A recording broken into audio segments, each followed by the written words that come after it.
Charkhi Dadri, November 12, 1996.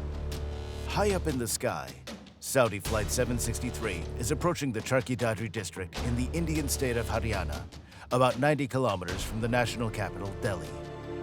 Simultaneously, Kazakhstan Airlines Flight 1907 is also approaching the Charkhi Dadri district, and the approach controller has just cleared it to descend to 15,000 feet once it's within 137 kilometers from the destination airport.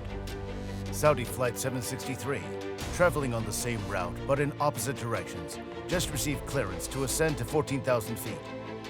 Both flights are now only 1,000 feet apart, and avoiding a disastrous crash is almost impossible.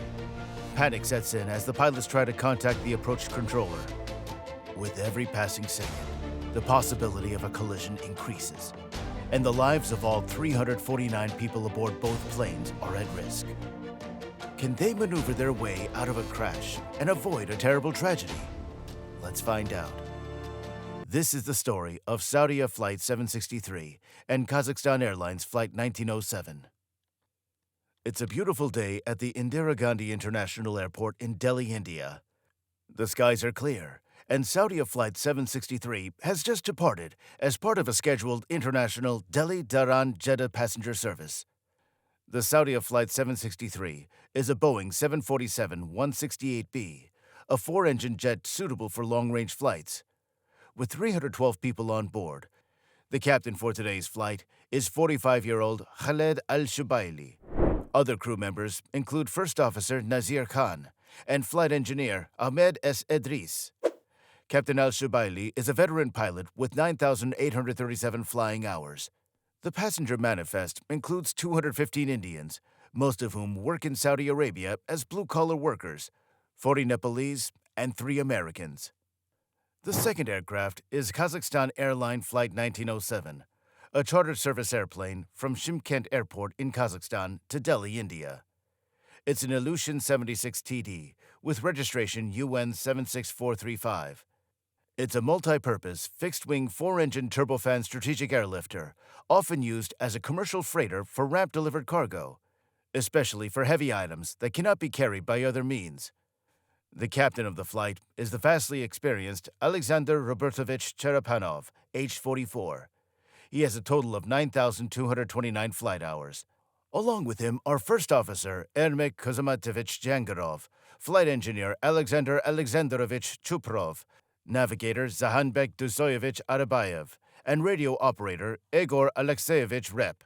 This flight, carrying 37 people, was chartered by a Kyrgyzstan company, and the passenger list mainly includes ethnic Russian Kyrgyz citizens planning to go shopping in India.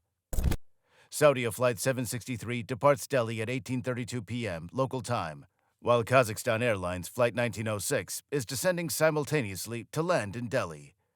Seeing that both flights are within range of the same airport, approach controller VK Dutta takes control of them. As soon as Saudia Flight 763 took off, it was cleared to an initial altitude of 10,000 feet. 2 minutes later, the approaching airplane, Kazakhstan Airlines Flight 1907, received clearance to descend to 15,000 feet, 137 kilometers from the destination airport's beacon. By 1836, 4 minutes after Saudia Flight 763 took off, VK Dutta cleared the aircraft to climb an additional 4,000 feet to 14,000 feet. Here's where things got complicated, so pay close attention. The incoming Kazakhstan Airlines Flight 1709 was traveling on the same airway as Saudia Flight 763, but in opposite directions. For proper flight illustration, it means both airplanes were approaching each other head-on. After climbing for 2 minutes, the Saudia Flight 763 crew reported at 1838 that it had reached 14,000 feet and requested a higher level. The approach controller, Dutta, asked them to hold their altitude and stand by. First Officer Khan replies, Saudia 763 will maintain 140. A minute later, Kazakhstan Airlines Flight 1709 radioed approach control that it had reached its assigned altitude of 15,000 feet. However, it hadn't exactly gone to 15,000 feet at that time. It was slightly higher at 16,348 feet and still descending. Noticing the error, Dutta advised the flight. Identified traffic 12 o'clock, reciprocal, Saudia Boeing 747 at 10 miles, likely to cross in another 5 miles. Report if in sight. The flight radio operator, Igor Alexeyevich Rep, requested clarification, to which Dadri replied, "Traffic is at 8 miles, level 140. Rep acknowledged the update and signed off with, "Now looking 1907. Less than a minute after signing off, at precisely 1840, a United States Air Force cargo flight crew radioed approach controller VK Dutta, saying they just saw a big explosion at their 2 o'clock position. Dutta immediately tried contacting Saudia Flight 763 and Kazakhstan Airlines Flight 1709, but got no response. Tragically, both airlines collided, with the left wing of the Kazakhstan airline slicing the left wing of the Saudia Boeing 747 airplane. The collision was so severe, the left horizontal stabilizer of the Saudia Boeing 747 airplane sliced off the vertical and horizontal stabilizer of the Kazakhstan Airlines Flight 1709. The crippled Saudi Boeing lost control immediately.